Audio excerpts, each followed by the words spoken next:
Christian Pulisic puts on a clinic, your guide to watching soccer on TV today. Antonio Conte renews with Chelsea, the 2017 MLS All Star roster's two biggest snubs, according to me, and one of the best post-game interviews I've ever seen by a manager. Hello, it is Wednesday, July 19th, 2017, from the Total Soccer Show, Dirty Tackle, and Howler Magazine. This is the Goalmouth. I'm George Qureshi. On Monday, Brooks told you that AC Milan has spent a club record on its rebuilding project this summer, and maybe that's because they have a time machine and could see just how badly Christian Pulisic was going to rip them up in their friendly match in China. The young American got 2 assists and drew a penalty in Dortmund's 3-1 friendly win in Guangzhou, and you can see a video showing just his touches at whatahowler.com. It's pretty sweet if you are a little bored by this Gold Cup or just want to get some more Christian Pulisic in your life.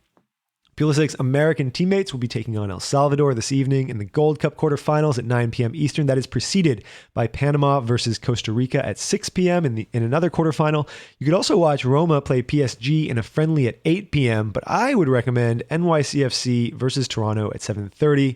Going to be a better game, in my opinion. There's something on the line. And if you want something to watch this afternoon, England plays Scotland in the Women's European Championship at 2:45 Eastern. Antonio Conte has signed a 2-year contract extension with Chelsea. That's all I have to say about that. Good for him. Good for the fans. Bad for everyone else, I guess. The entire MLS All Star roster has been announced, and it's missing Sporting KC's Tim Melia, whose save percentage is 78.9 on the season.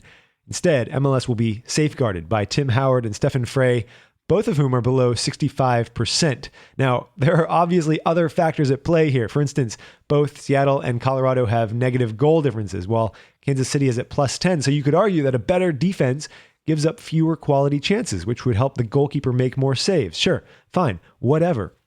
It's still an injustice. And I don't mean for the fans or because MLS will have a worse chance to beat Real Madrid, but because that stuff matters in contract negotiations, and Tim Melia deserved better. So did Iko Para, by the way. He didn't make the list either. And finally, you must watch the post-game interview that Inverness Caledonian Thistle manager John Robertson gave after his side suffered a 20-5 defeat. That's 20 against 5, not 2-5, 20-5. It's you get it. Here's a quote. "We pride ourselves on working on team shape and discipline, and today it just didn't happen. I've said to the players that when you're defending, you must show them into the wide areas, and we just allowed all 37 of their forwards to rush through the middle. It's unacceptable." Oh yeah, his team was playing against 100 children from the Caledonian Thistle kids teams. My name is George Qureshi. Taylor Rockwell will be with you tomorrow morning. Don't forget to sign up for our newsletter, where you can click out to all the stories I've mentioned on this podcast. The link to sign up is in the show notes. And I leave you with today's Goalmouth top tip. If you made a mistake, just own up to it. Move on. Like John Robertson did when he admitted that he had planned to face a 50-25-25 formation and was completely surprised when the kids lined up in a 30-30-40.